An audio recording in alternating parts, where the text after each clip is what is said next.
چلیے بسم اللہ الرحمن الرحیم۔ تو جماعت صوم میں قدوری جو کتاب ہم کو پڑھنا ہے اس کا تعلق ہے فن فقہ سے۔ جیسے اس سے پہلے بھی ابھی بات آئی کہ مختلف کتابیں ہم جو پڑھتے ہیں، بعض فن نحو سے متعلق ہیں، فن صرف سے متعلق ہیں، اور سیرت سے متعلق بھی کتاب پڑھے آپ لوگ، تاریخ سے متعلق کتاب بھی پڑھے، تو مختلف فنون ہیں، ان میں سے ہر فن سے متعلق کتابیں ہیں۔ تو قدوری جو کتاب پڑھائی جاتی ہے وہ فن فقہ سے متعلق ہے۔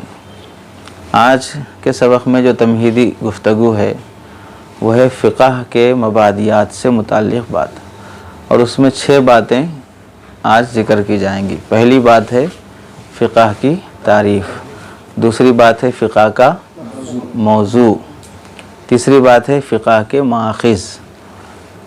ماخذ کی جمع ہے ماخذ۔ ماخذ کسے بولتے ہیں؟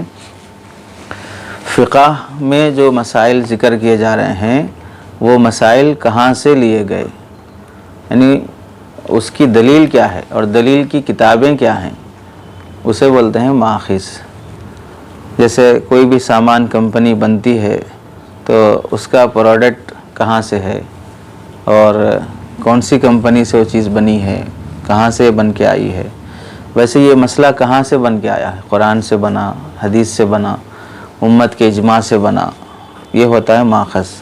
اصل میں لغوی اعتبار سے دیکھا جائے تو اخذا یاخذ معنی لینا، پکڑنا، ماخذ اس میں ظرف ہے، لینے کی جگہ۔ فقہ کا ماخذ یعنی فقہ لینے کی جگہ، مسائل مستنبط کرنے، حاصل کرنے کی جگہ۔ یہ تیسری بات ہو گئی۔ چوتھی بات ہے فقہ کے اہم ابواب۔ پانچویں بات ہے شریعت اور فقہ میں فرق۔ چھٹی بات ہے مکاتب فقہ۔ مکاتب فقہ کا مطلب ہوتا ہے فقہی لحاظ سے کتنے مکتبہ فکر بنے ہیں، کتنے مسالک بنے ہیں، اسے بولتے ہیں مکاتب فقہ۔ تو پہلی چیز کیا تھی آج کی 6 باتوں میں سے؟ فقہ کی تعریف۔ لغوی اعتبار سے فقہ کسی چیز کو کھولنا، کسی چیز کو واضح کرنا، گہرا فہم حاصل کرنا، یہ معنی ہے فقہ کے۔ فقہ، علماء فقہ، علماء لغت جو فقہ کا معنی جو لکھتے ہیں، فقہ کا جو لفظ ہے دراصل فا قاف حمزہ، فا قاف حمزہ، فقہ سے بنا ہے۔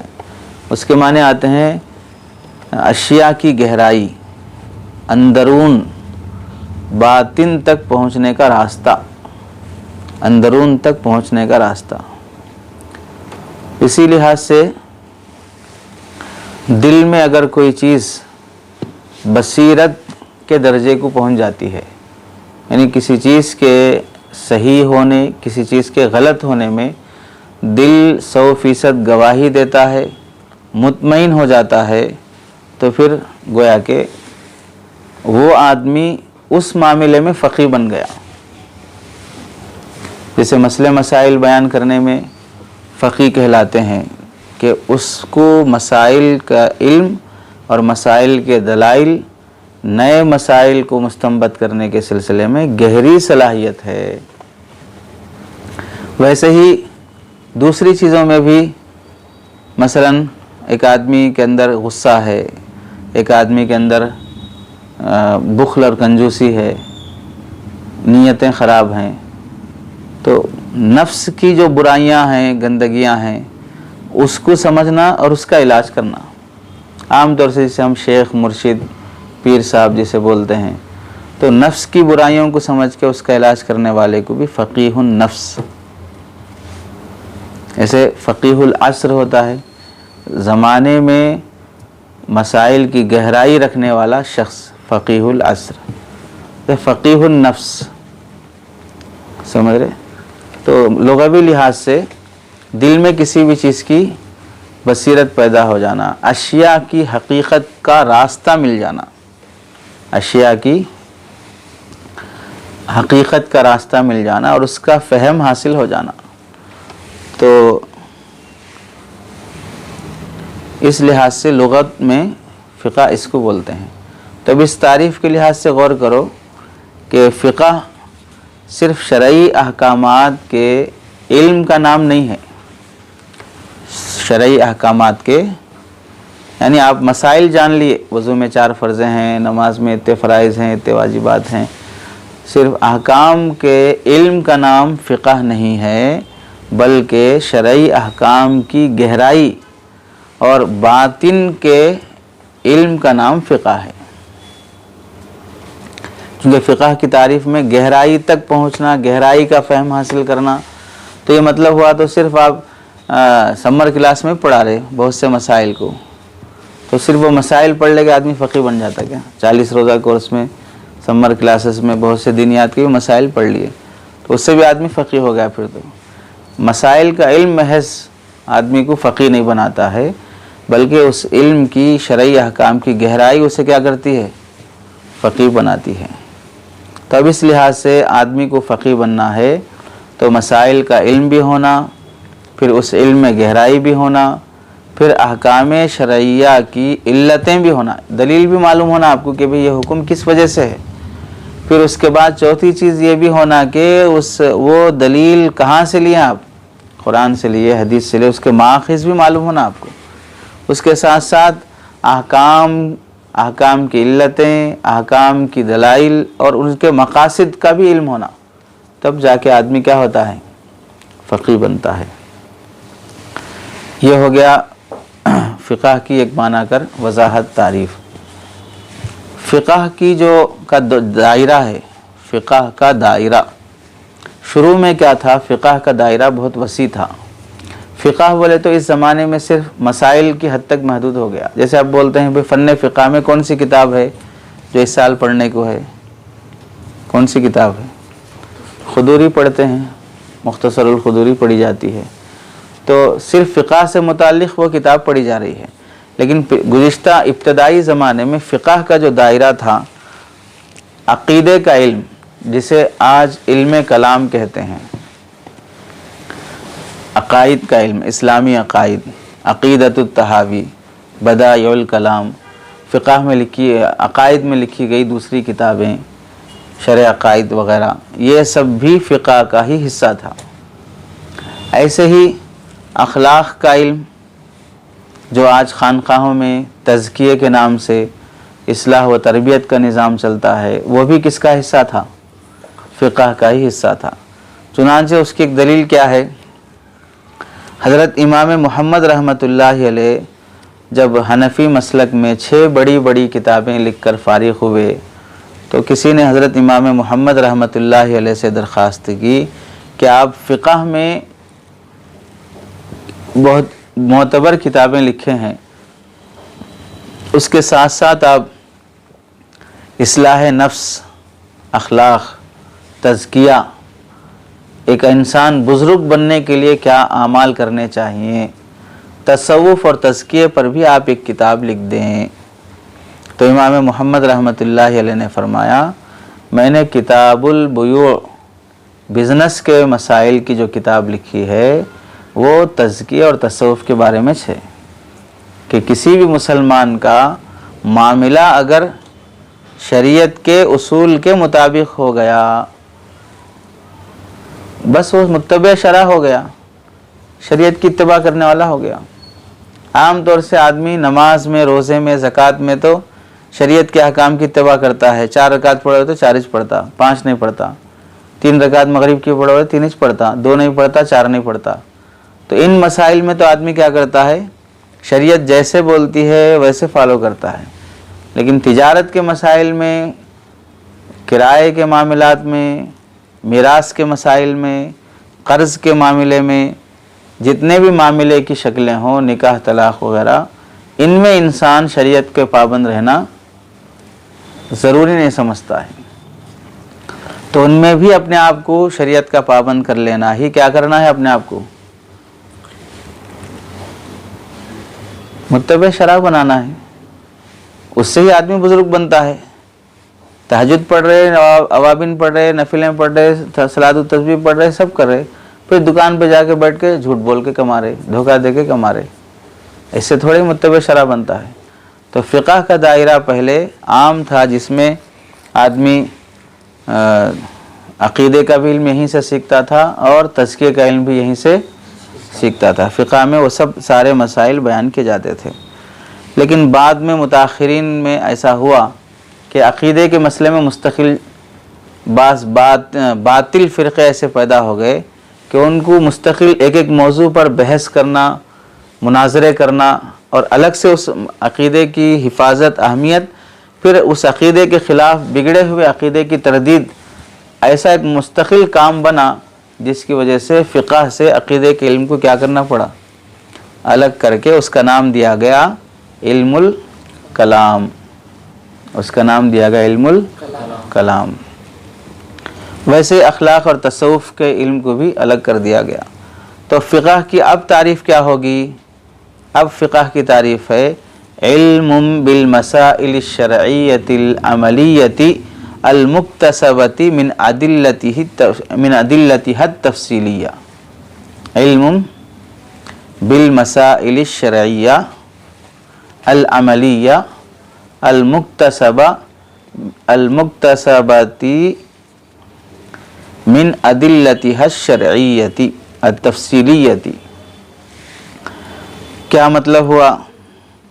شریعت کے ان عملی احکام اور مسائل کا علم جن کو تفصیلی دلائل سے لیا گیا ہو۔ علم بالمسائل الشرعیہ، شریعت کے مسائل، العملیہ، کون سے مسائل؟ جو عملی ہوں، اور وہ عملی مسائل مستنبط کیے گئے ہوں، لیے گئے ہوں شریعت کے تفصیلی دلائل کے ذریعے سے۔ شریعت کے تفصیلی دلائل کیا ہیں؟ آگے اسے بیان کریں گے۔ تو اس لحاظ سے فقہ کی تعریف ہو گئی، ان مسائل کا نام ہے یا وہ احکام اور وہ مسائل مراد ہیں جو عملی ہوں اور جن کا تعلق انسان کے افعال اور اعمال سے ہو، پھر اسے فقہ کہیں گے۔ تو عقائد کے احکام کو فقہ کہنے کے بجائے اسے علم الکلام کہا گیا۔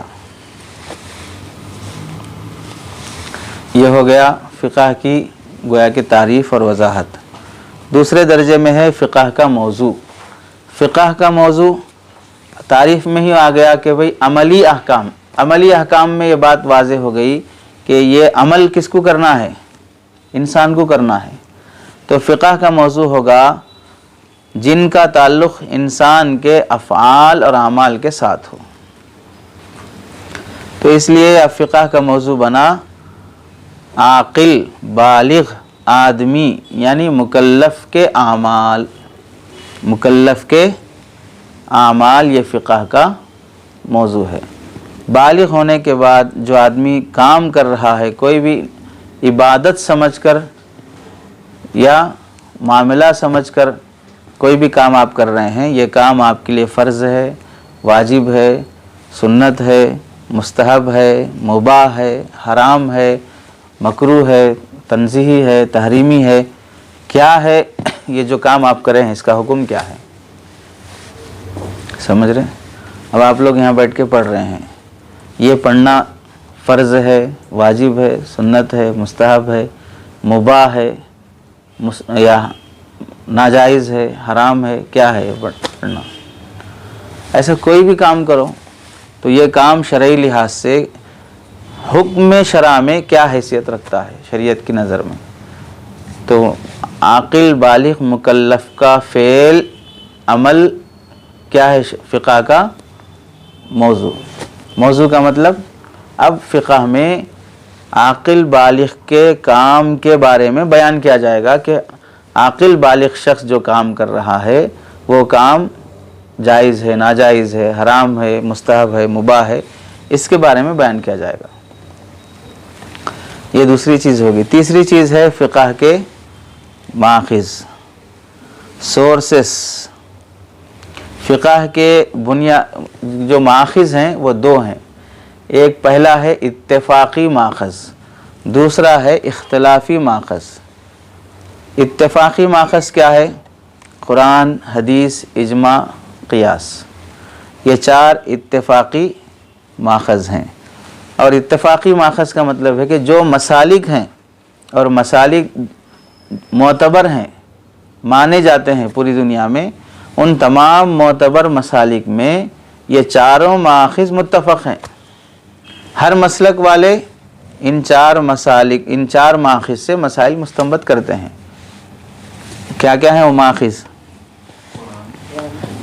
اجماع، قیاس۔ اور دوسرا ماخذ ہے اختلافی ماخذ، یعنی اس سے مسائل لینے نہیں لینے کے سلسلے میں آپس میں فقہا کا اختلاف ہے۔ جیسے اختلافی ماخذ میں سے پچھلی شریعتوں میں کوئی حکم تھا، پچھلے نبیوں کے کوئی واقعات تھے، اس سے ہم کوئی مسئلہ مستنبط کر سکتے ہیں یا نہیں کر سکتے، اقوال صحابہ ہمارے لیے دلیل ہیں یا نہیں ہیں، استحسان ہمارے لیے دلیل ہے یا نہیں ہے، استصحاب ہمارے لیے دلیل ہے یا نہیں ہے، مصالح، سد ذرائع، عرف عام وغیرہ، یہ ماخذ ہونے میں اختلاف ہے۔ اب ان میں سے ہر ایک کی تعریف ہے۔ اقوال صحابہ، استحسان کسے بولتے، استصحاب کسے بولتے، مصالح، سد ذرائع، عرف، یہ سب اصول فقہ میں ہر ایک کی تعریف آتی ہے، ہر ایک کا حکم آتا کہ یہ ہمارے نزدیک دلیل کی حیثیت رکھتا ہے نہیں رکھتا ہے۔ سمجھ رہے؟ یہاں تیسری بات میں صرف یہ بتانا ہے، فقہ کے مسائل جو احکام جو لکھے جاتے ہیں کہاں سے لے کر لکھے جاتے ہیں، تو اسے بتائے 2 جگہ سے، ایک جگہ اتفاقی ہے اور ایک جگہ اتفاقی جگہ میں 4 چیزیں ہیں، قرآن، حدیث، اجماع، قیاس۔ اختلافی جگہ میں یہ چیزیں ہیں جہاں سے مسئلہ بعض لینا جائز بولتے ہیں اور بعض لینا جائز نہیں بولتے، یعنی اسے ہم دلیل مانتے بولتے بعض لوگ اور بعض لوگ بولتے اسے ہم دلیل نہیں مانتے ہیں۔ چوتھی چیز ہے فقہ کے اہم ابواب۔ قدیم فقہا ہوں یا معاصر فقہا ہوں، انہوں نے فقہ کے ابواب کو تقسیم کیا ہے مختلف حصوں پر۔ علامہ شامی نے اسے خلاصے کے طور پر لکھا ہے کہ دینی امور کی 5 قسمیں ہیں۔ پہلی قسم اعتقادات، دوسری قسم ہے آداب یعنی اخلاق، تیسری ہے عبادات، چوتھی ہے معاملات، 5ویں ہے عقوبات، سزائیں۔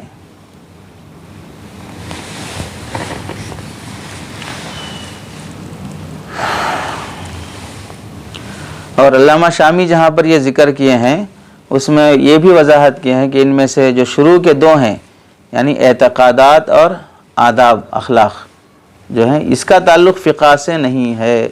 تو کیا مطلب ہوا؟ اعتقادات کو ہی ہم شروع میں کیا بول دیے؟ علم کلام میں سے ہے، اور آداب اخلاق کو کس میں سے کر دیے؟ تصوف تزکیے میں سے کر دیے، تو اس کا تعلق فقہ سے نہیں ہوا۔ تو باقی کتنے بچے ہیں؟ عبادات، معاملات، عقوبات، یہ 3 بچے ہیں۔ تو یہ 3 کس میں سے ہو گئے؟ فقہ کے ابواب میں سے ہو گئے۔ تو اب دیکھو اب 3 قسم کے امور ہو گئے۔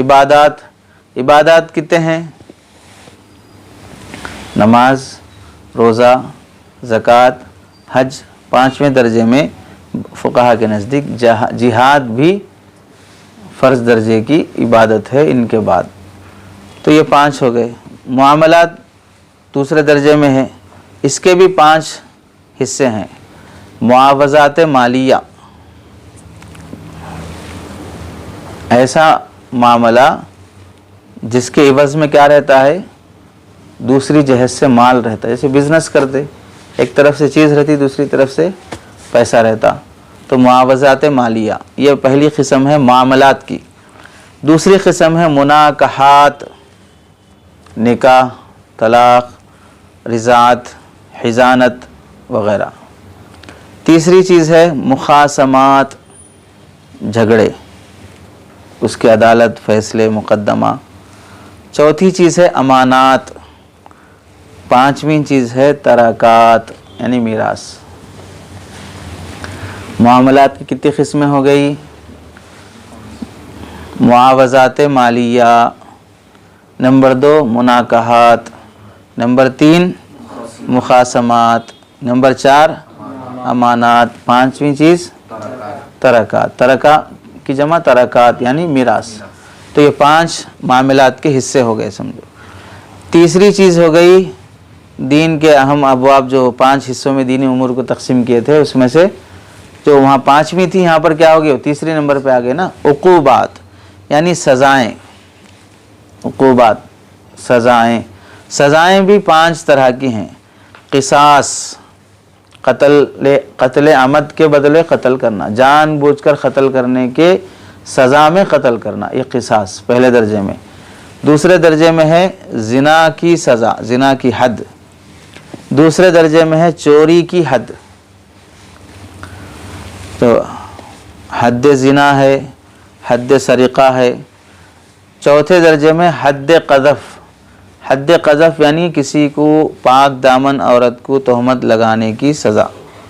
اور 5ویں درجے میں حد خمر، شراب پینے کی سزا. یہ 5 طرح کے عقوبات ہو گئے. تو یہ بنیادی طور پہ فقہ کے جو ابواب ہیں، ابواب کو دینی امور میں تقسیم کیے علامہ شامی نے. دینی امور کے 5 حصے کرے، 5 حصوں میں سے 2 کو معاملات میں شامل نہیں کرے، فقہ کے ابواب میں شامل نہیں کرے. 3 کو فقہ کے ابواب میں شامل کرے. 3 کون کون سے ہیں؟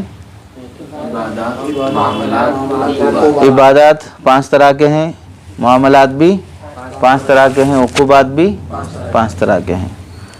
البتہ موجودہ زمانے کے جو فقہا ہیں وہ فقہی ابواب کو 6 حصوں میں تقسیم کرتے ہیں. فقہی ابواب کو پہلا حصہ ہے عبادات، دوسرا ہے احوال شخصیہ، تیسرا ہے معاملات، چوتھا ہے عقوبات، 5واں ہے مرافعات، 6واں ہے سیر و مغازی. 6واں ہے عبادات، احوال شخصیہ، معاملات، عقوبات، مرافعات، سیر و مغازی. یہ 6 حصے ہو گئے فقہ کے. اب عبادات پہلا حصہ ہے. فقہی ابواب میں سے پہلا باب کون سا ہے؟ عبادات کا ہے. عبادات کسے کہتے ہیں؟ الگ سے لکھو. فقہ کے وہ احکام جن کی ادائیگی سے بندے کا اصل مقصد ثواب اور اللہ کا تقرب حاصل کرنا ہے. فقہ کے وہ احکام جن کی ادائیگی سے بندے کا اصل مقصد ثواب اور اللہ کا تقرب حاصل کرنا ہے، اسے عبادات کہتے ہیں. جیسے نماز، روزہ، زکوٰۃ، حج وغیرہ، ان سب سے مقصد بندے کا یہ ہے کہ ثواب ملتا، نماز پڑھے تو اللہ راضی ہوتے. فقہی ابواب میں سے دوسرا ہے احوال شخصیہ. اس کا مطلب ہے فقہ کے وہ احکام جن کا تعلق خاندانی نظام سے ہے، عائلی نظام سے ہے، ان کو احوال شخصیہ بولتے. جیسے مثال کے طور پر وہاں دیکھو معاملات میں دوسرا حصہ لکھے تھے آپ مناکحات. مناکحات کو یہ الگ سے ایک حصہ باب مانے ہیں احوال شخصیہ. یعنی انسان نکاح کرتا، طلاق دیتا، نان نفقے کا مسئلہ ہے، بیوی کا خرچہ برداشت کرنا، بچوں کو دودھ پلانا، بچوں کی پرورش کرنا، یہ سب خاندانی چیزیں ہیں، یہ عائلی مسائل ہیں. اس کو ایک مستقل باب مانے ہیں فقہ کا، اور اس کا نام دیے ہیں احوال شخصیہ، جسے وہاں پر کیا بولتے ہیں؟ مناکحات بولے نا. اس کو یہاں پر نام دیا جائے گا فقہ الاسرہ، فقہ خاندانی فقہ، عائلی فقہ. تیسری چیز ہے معاملات. یعنی اس کا مطلب ہے فقہ کے وہ احکام جن کا تعلق مال سے ہے اور مقصود اس کا مال کمانا ہے، اسے معاملات کہتے ہیں. جیسے کوئی آدمی کوئی چیز کرائے پہ لے رہا، کرائے پہ دے رہا، بزنس کر رہا، پارٹنرشپ کر رہا، مزاربت پہ کر رہا، مال اس کا، محنت میری. تو یہ جو کچھ بھی مارکیٹ میں چلتے ہیں، اس سے مقصد کیا ہے؟ مال کمانا ہے۔ رمضان کے مہینے میں اگر کوئی آدمی کھجور بیچ رہا ہے، میرے کو پیسوں کی ضرورت نہیں ہے، روزے داروں کو کھجور بیچے تو ثواب ملتا، اس واسطے بیچ رہا ہوں، اتنے زیادہ بزرگ بن کے دکھانے کی ضرورت نہیں ہے۔ کھجور بیچے تو بھی پروفٹ آتا، پیسہ ایسا تھوڑی نہ ہوتا کہ پھر ثواب ملتا، بلکہ میں کھجور بیچ رہا ہوں تو ثواب ہی مقصود رہے تو جا کے قرآن پڑھ لے کے بیٹھو، کھجور کے بیچ رہے۔ ایسے کوئی آدمی رمضان میں فروٹ بیچ رہا ہے، روزے دار افطار میں فروٹ کھاتے بول کے ثواب ملتا بول کے میں فروٹ بیچ رہا ہوں، تو پرافٹ نہیں آ رہا اس میں، تو خالی ثواب کمانا رہا تو جا کے قرآن پڑھ لے کے بیٹھو۔ پھر تو بزنس کرتے ہوئے آدمی بول رہا کہ بھائی میرا پیسہ نہیں ہونا، میرے کو خالی روزے داروں کی دعا ہونا میرے بس، ایسا بول کے ٹوپی ڈالنے کی ضرورت نہیں ہے۔ ارے سمجھ میں آ رہی بات؟ بعض ایسے بھی رہتے ہیں کہ میرا مقصد کمانا نہیں ہے، صرف جو ہے روزے داروں کی دعائیں لینا ہے، ایسا بول کے خوب روزے داروں سے کماتے ہیں۔ تو معاملات کا مقصود ہی کیا کرنا ہے؟ مال کمانا ہے۔ چوتھا باب ہے فقہ کا عقوبات، اور ان کا عقوبات سزا کو بولتے ہیں جن کا تعلق جرائم سے ہے، سزا سے ہے۔ اب اسے وہاں پر آگے آنا، عقوبات میں 5 طرح کے حدود بیان کر دیے سزا کو۔ 5ویں چیز ہے مرافعات، یعنی فقہ کے وہ احکام ہیں جن کا تعلق دعویٰ اور دعوے کے ثبوت اور گواہی فیصلے سے تعلق رکھتا ہے۔ آپ کا کوئی مسئلہ ایسا ہے کہ بھئی خود بیٹھ کے حل نہیں کر لے سکتے، قاضی کے پاس جانا، قاضی کے سامنے مقدمہ دائر کرنا، کورٹ میں کیس کرنا، کیس کرے بعد پروف پیش کرنا، پروف ہوئے بعد پھر سامنے والے کی بات سننا، وہ پروف پیش کرنا، پھر اس کا قاضی فیصلہ کرنا، اس سے معاملہ حل ہوتا ہے۔ اسے بولیں گے کیا؟ مرافعات۔ رفع یرفع مانے اٹھانا، مرافعات مانے آپ کا مسئلہ لے جا کے وہاں اٹھا کے پیش کرو، یہ ہو گیا مرافعات۔ 6ویں چیز ہے سیر و مغازی، اسے مطلب فقہ کے وہ احکام جن کا تعلق کفار سے لڑائی کے وقت ہوتا ہے، یعنی کفار سے لڑائی کے اسباب کیا ہیں، اس کا مقصد کیا ہے، اس کا نتیجہ کیا ہے، بین الاقوامی تعلقات کے احکام کیا ہیں، اس کو کہتے ہیں سیر و مغازی۔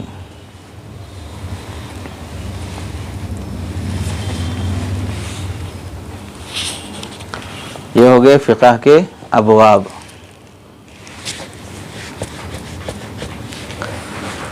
چلیے 5ویں چیز کیا تھی 6 باتوں میں سے؟ شریعت اور فقہ میں فرق۔ تو اب یہاں جو فقہ کی جو بنیادی تعریف ہوئی ہے، اس کی وضاحت ہوئی ہے، اس کو سامنے رکھو، شریعت اور فقہ کا فرق سمجھنے میں سہولت ہوتی۔ کیا ہے؟ شریعت اور فقہ کے درمیان میں اصولی لحاظ سے فرق ہے۔ شریعت صرف وحی کا نام ہے۔ شریعت کس کا نام ہے؟ وحی کا نام ہے، جو قرآنی نصوص سے اور سرکار دو عالم صلی اللہ علیہ وسلم کے اقوال اور افعال کی شکل میں جو موجود ہے اسے شریعت بولیں گے۔ فقہ کا مطلب ہوتا ہے اسی شریعت کا فہم حاصل کرنا۔ قرآن شریعت ہے، حدیث شریعت ہے، اقوال صحابہ سمجھیے بعض حضرات کے نزدیک، جیسے حنفی حضرات کے نزدیک بھی شریعت کے حکم میں ہوتے ہیں کہ ان کے اقوال بھی دلیل ہوتے ہیں، ایک معنی کر آثار صحابہ۔ تو اللہ کے نبی علیہ السلام کا قول و فعل ہے، یہ بھی دلیل ہے۔ تو یہ سب چیزیں شریعت ہیں۔ فقہ کسے بولتے ہیں؟ اب اس قرآن کی سمجھ گہرائی سے حاصل کرنا، حدیث کی سمجھ گہرائی سے حاصل کرنا، یہ گہرائی سے اس کو سمجھنا، یہ کیا ہے؟ فقہ ہے۔ سمجھ میں آ رہا فرق؟ قرآن شریعت ہے، قرآن کا گہرائی سے سمجھ حاصل کرنا فقہ ہے۔ حدیث شریعت ہے، حدیث کی گہرائی سے فہم حاصل کرنا فقہ ہے۔ سنت رسول صلی اللہ علیہ وسلم شریعت ہے، اس سنت رسول اللہ کی گہرائی سے فہم حاصل کرنا فقہ ہے۔ سمجھ گئے؟ تو فقہ اپنی منمانی سے کسی چیز کو گھڑ کر بیان کرنا، اپنے گھر سے کوئی مسئلہ بیان کرنے کا نام فقہ نہیں ہے۔ فقہ بولتے ہی ہیں قرآن کا گہرائی سے فہم ہونا، حدیث و سنت کا گہرائی سے فہم ہونا، یعنی اسے سمجھنا ویسا آپ کہ قرآن میں کیا بولا جا رہا ہے، حدیث میں کیا بولا جا رہا ہے، اس کی سمجھ کو جب فقہ بولتے ہیں تو اب شریعت اور فقہ بظاہر دونوں الگ الگ چیزیں ہیں. یہ قرآن شریعت ہے، قرآن کا فہم فقہ ہے، لیکن فقہ شریعت سے کبھی جدا نہیں ہو سکتی. ایسا ہرگز نہیں ہو سکتا کہ یہ تو فقہ ہے، فقہا اپنے اپنے اعتبار سے اپنے حساب سے بولے سو ہیں. اپنے فہم میں فرق ہوتا ہے کہ بھئی قرآن کو میں بھی سمجھا، قرآن کو اور کوئی بھی سمجھا، قرآن کو امام ابو حنیفہ بھی سمجھے، قرآن کو امام شافعی بھی سمجھے، قرآن کو امام مالک بھی سمجھے، قرآن کو امام احمد بن حنبل بھی سمجھے. یہ سارے فقہا قرآن کو سمجھے، لیکن سمجھنے میں فرق ہو سکتا ہے. آپ کی سمجھ الگ ہو، آپ کی سمجھ الگ ہو. بالکل یہ فرق سمجھ کا صحابہ میں بھی تھا. کسی صحابی کو قرآن کا جو فہم حاصل ہے دوسرے صحابی کو حاصل نہیں ہے، اور ایک صحابی کو جو قرآن کا فہم حاصل ہے اور دوسرے کو حاصل نہیں ہے. تو صحابہ قرآن کے فہم میں درجہ بندی کے لحاظ سے فرق رکھتے تھے، تو بعد والوں میں بھی وہ بات رہتی ہے. تو وہ فہم کا فرق ہونے کی وجہ سے فقہ کے مسالک میں فرق پیدا ہوتا. باقی ہے وہ شریعت کا فہم. نہیں سمجھ میں آ رہا؟ قرآن کو سمجھ کر مثال کے طور پر امام ابو حنیفہ رحمۃ اللہ علیہ فرمائے کہ نماز میں جب امام کے پیچھے کھڑے ہوں تو سورہ فاتحہ نہیں پڑھنی چاہیے. سمجھ رہے؟ کون بولے؟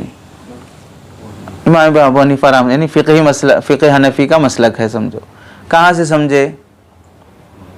وَإِذَا قُرِئَ الْقُرْآنُ فَاسْتَمِعُوا لَهُ وَأَنصِتُوا لَعَلَّكُمْ تُرْحَمُونَ. وہ آیت ہے، اس سے ہم سمجھے کہ قرآن جب پڑھا جائے تو خاموش رہنا. فَاسْتَمِعُوا لَهُ، سنتے رہو. اب قرآن چل رہا، نہیں سنا رہا کیا کرنا؟ وَأَنصِتُوا، نہیں سنا رہا تو بھی خاموش بیٹھو. اس آیت سے سمجھ کے ہم یہ مسئلہ بیان کریں. اب دوسرا مثال کے طور پر امام شافعی رحمۃ اللہ علیہ ہیں، وہ بھی قرآن حدیث کا فہم ان کو بھی حاصل ہے. تو وہ حدیث سے سمجھے لا صلاۃ لمن یقرأ بفاتحۃ الکتاب، جو سورہ فاتحہ نہیں پڑھتا اس کی نماز نہیں ہوگی. تو ان کو بھی قرآن کا فہم ہے، حدیث کا فہم ہے، اور یہاں بھی قرآن حدیث کا فہم میں فرق ہو گیا، تو اس کی وجہ سے مسلک میں فرق ہو گیا. لیکن بنیادی طور پہ ہر امام کی فقہ کس سے ہے؟ قرآن و حدیث سے ہے. تو فقہ کو قرآن حدیث سے الگ نہیں کیا جا سکتا. یہ بات جب سمجھ میں آ گئی تو پھر یہ بولنا کہ بھئی ہم قرآن کو مانتے فقہ کو نہیں مانتے، ہم شریعت کو مانتے فقہ کو نہیں مانتے. تو شریعت کو ماننے کے لیے آپ جب بھی قرآن کھول کے سمجھنا شروع کریں گے، وہ سمجھ کچھ کیا بولتے ہیں؟ فقہ بولتے ہیں. تو آپ کس کو مان رہے پھر؟ تو آدمی کبھی قرآن حدیث سے مستثنا نہیں ہو سکتا، اس سے الگ ہو کر میں کوئی اور چیز یہ کروں، وہ نہیں ہو سکتا. تو بنیادی کیا بات معلوم ہوئی کہ فقہا شرعی نصوص کو سمجھنے میں، اسے غور و فکر کرنے میں، اس سے مسائل مستنبط کرنے میں چند اصول اور قواعد مقرر کرتے. میں قرآن سمجھوں گا، ایسا تو نہیں ہے کہ بھئی میرے پاس بھی قرآن ہے تو میں اپنے حساب سے قرآن سمجھ کے مسئلے نکال لوں گا، ایسا نہیں ہوتا.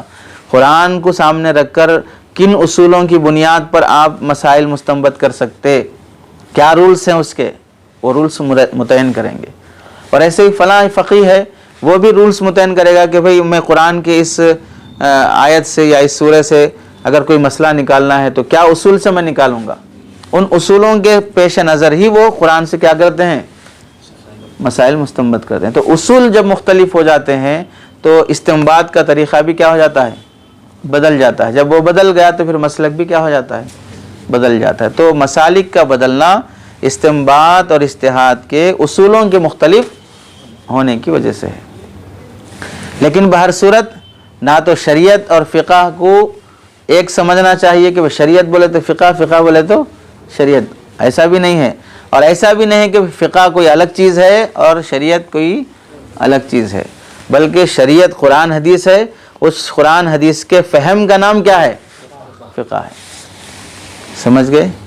تو فقہ اور شریعت کے درمیان میں اصولی فرق جب سامنے آ گیا تو اس کے روشنی میں تین باتیں ہم کو سمجھنا چاہیے. کیا ہے پہلی بات؟ فقہا کا فہم اور فقہا کا عمل اور ان کا استنباط اور اجتہاد، اسے فقہ کہتے ہیں۔ تو اس لیے اس میں اختلاف ہو سکتا ہے، چونکہ قرآن کو فلاں فقی اپنے اصولوں کی روشنی میں سمجھ کر ایک مسئلہ مستنبط کیے ہیں، مرتب کیے ہیں، تو ممکن ہے کہ بھئی یہ فقی الگ سمجھے ہوں، وہ فقی الگ سمجھے ہوں، دوسروں میں ایک دوسرے کی فہم میں، ایک دوسرے کے اصول کی بنیاد پر اختلاف ہو سکتا ہے، لیکن شریعت میں اختلاف نہیں ہو سکتا۔ شریعت میں اختلاف نہیں، مطلب قرآن کے قرآن ہونے میں کسی کو اختلاف نہیں ہے، حدیث کے حدیث ہونے میں کسی کو اختلاف نہیں ہے۔ اس قرآن کے فہم سے جو مسئلہ مستنبط کیا گیا اس سے اختلاف ہو سکتا ہے، چونکہ استنباط میں اصول دونوں کے کیا تھے؟ الگ تھے۔ الگ ہونے کے باوجود بھی وہ مسئلہ بھی جو مستنبط ہوا وہ بھی قرآن سے ہوا، یہ فقی جو مسئلہ مستنبط کیے یہ بھی کس سے کیے ہیں؟ تو حنفی فقہ بھی قرآن سے مستنبط ہے، شافعی فقہ بھی قرآن حدیث سے مستنبط ہے۔ سمجھ رہے؟ ایک بات تو یہ ہوگی۔ دوسری بات یہ ہوگی، نصوص یعنی قرآن حدیث سے ثابت ہونے والے جو احکام ہوتے ہیں، جو احکام صاف صاف رہتے قرآن میں، صریح طور پر آیت اس حکم کو ہی بیان کر رہی ہے، تو قرآن کے صریح احکام میں کسی فقی کا اختلاف نہیں ہوتا۔ صریح احکام میں کسی کا اختلاف نہیں ہوتا ہے، اور وہ حکم جو بھی ثابت ہوتا ہے وہ ہمیشہ کے لیے رہتا ہے۔ فقہ سے استنباط اور اجتہاد سے جو مسائل مرتب کیے جاتے ہیں اس میں ہو سکتا ہے کہ اختلاف ہو، اور پھر اس میں ہو سکتا ہے کہ دائمی بھی نہ ہو، بدل بھی سکتے ہیں۔ قیاس اور اجتہاد کی جو بنیاد اور دلیل ہے، وہ وجہ ہے، وہ بدل گئی تو پھر حکم بھی بدل سکتا ہے۔ جیسے اس کی مثال، وضو میں 4 فرائض ہیں، کہاں سے لیے؟ قرآن سے لیے ہیں۔ سمجھ رہے؟ وَإِذَا قُمْتُمْ إِلَى الصَّلَاةِ، 4 فرائض ہیں بلکہ قرآن سے لیے۔ کب سے لیے؟ جب سے قرآن اترا، جب سے لیا۔ کب تک رہتے 4 فرائض؟ جب تک دنیا ہے تب تک رہتے نہیں۔ 1400 سال پہلے 4 فرائض تھے، اب ٹیکنالوجی بڑھ گئی، اب 8 فرائض کر لیں گے، ایسا نہیں ہوتا۔ صریح حکم جو قرآن کا رہتا ہے اس میں کبھی اختلاف نہیں ہوتا، یعنی اب کسی مسلک میں ایسا نہیں ہوگا کہ آپ کو 4 سے کم فرائض ہوں، نہیں وضو میں 3 فرض ہیں، ایسا نہیں ہو سکتا۔ صریح حکم میں کسی کا اختلاف، اور جو صریح حکم ہوتا ہے وہ دائمی رہتا ہے، یعنی قیامت تک بھی اب وضو کے 4 ہی فرض رہیں گے، اب اس میں کم یا زیادہ نہیں ہو سکتے۔ ہاں البتہ اجتہاد اور استنباط سے جو مسائل نکالے جاتے ہیں اس میں کیا ہو سکتا ہے؟ اختلاف ہو سکتا ہے۔ یہ دوسری بات ہوگی۔ تیسری بات کیا ہے؟ فقہ میں دونوں قسم کے احکام ہوتے ہیں۔ کون سے احکام؟ نصوص سے ثابت ہونے والے صریح احکام بھی ہوتے ہیں، یعنی صریح احکام جو قطعی الثبوت اور قطعی الدلالہ، یہ اصول فقہ کی اصطلاح ہے، سمجھو اصول فقہ میں چیز آتی ہے، قطعی الدلالہ کسے کہتے ہیں، قطعی الثبوت کسے کہتے ہیں۔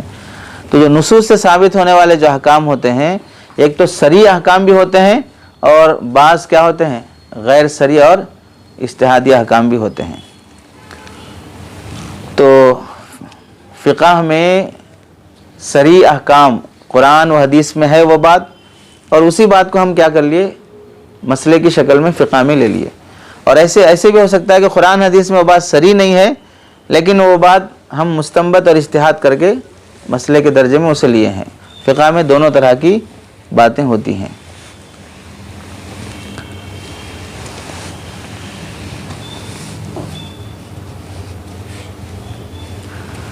تو فقہ میں جو دونوں طرح کی باتیں ہوتی ہیں، صریح احکام بھی ہوتے اور اختلافی احکام بھی ہوتے ہیں، اور غیر صریح احکام بھی ہوتے، صریح احکام بھی ہوتے۔ جو غیر صریح احکام ہوتے ہیں نا، غیر صریح احکام میں اختلاف ہوتا فقہا کا۔ جو فقہ کے جو صریح احکام ہیں ان میں اختلاف نہیں ہوتا، چونکہ جو صریح احکام ہوتے ہیں وہ صریح نصوص سے ثابت ہوئے رہتے ہیں، اور صریح نصوص سے ثابت ہوئے احکام میں کسی فقیہ کا اختلاف نہیں ہوتا ہے۔ یہ ہو گئی 5ویں چیز۔ آخری چیز ہے مکاتب فقہ۔ فقہ کے سلسلے میں کتنے مسلک بنے ہیں؟ تو مختلف مکاتب فقہ وجود میں آئے، 1400 سال سے، اور بعض ایسے بھی رہے کہ وقت گزرتے گزرتے وہ مکتبہ فکر ختم ہو گیا، وہ مسلک ختم ہو گیا، وہ ان کے کوئی ماننے والے نہیں رہے، کوئی ان پر محنت اور اجتہاد کا سلسلہ باقی نہیں رہا۔ بعض ایسے رہے کہ اب تک بھی چل رہے ہیں، اور قیامت تک کتنے چلیں گے، کتنے ختم ہو جائیں گے نہیں معلوم۔ فی الوقت جو اہل تحقیق لکھتے ہیں کہ فی الوقت دنیا میں 8 مکاتب فقہ چل رہے ہیں، 4 تو سب کو معلوم ہی ہے نا، 8 مسالک فقہ چل رہے ہیں، اور باقاعدہ وہ مدون ہیں، ان کی کتابیں ہیں، ان کے دارالفتہ ہیں، ان کے مسلک کے علماء ہیں، اور ان کے مدارس بھی ہیں۔ نمبر 1 فقہ حنفی۔ فقہ حنفی کے جو امام ہیں کون ہیں؟ نعمان ابن ثابت جن کا نام ہے۔ فقہ شافعی دوسرے نمبر پر، اس کے بانی امام کون ہیں؟ محمد بن ادریس الشافعی۔ تیسرے ہیں فقہ مالکی، اس کے امام ہیں امام مالک بن انس۔ چوتھا ہے فقہ حنبلی، اس کے بانی ہیں امام احمد بن حنبل رحمہ اللہ۔ 5ویں درجے پر ہے فقہ جعفری، اس کے بانی ہیں ابو عبداللہ جعفر صادق بن محمد بن باقر رحمہ اللہ۔ اور 6ویں درجے پر ہے فقہ زیدی، جس کے بانی ہیں زید بن علی زین العابدین رحمۃ اللہ علیہ۔ 7ویں درجے میں ہے فقہ ظاہری، اس کے بانی ہیں داؤد ظاہری۔ 8ویں درجے پر ہے فقہ اباضی، اس کے بانی ہیں عبداللہ بن عباس یا عباس رحمہ اللہ۔ یہ 8 درجے کے فقہا ہیں۔ اس میں سے جو 8ویں درجے پر ہے یہ ہمارے لیے بھی نیا ہے، باقی 7 تو پہلے سے پڑھے سنے جاتے ہیں۔ فقہ جعفری بھی ہے، فقہ زیدی بھی ہے، اور فقہ ظاہری بھی ہے۔ مشہور اس میں سے کتنے ہیں؟ 4 ہیں، حنفی، شافعی، مالکی اور حنبلی۔ اب اس میں دیکھو اہل حدیث کوئی مسلک نہیں ہے، سمجھ میں آ رہا ہے؟ مستقل ان کا کوئی فقہ مدون اور مرتب نہیں ہے۔ بعض باتیں حنفی مسلک میں سے لے لیں گے، بعض شافعی میں سے لے لیں گے، بعض مالکی میں سے لے لیں گے، چندہ کر لے کے کتاب بنا لیں گے۔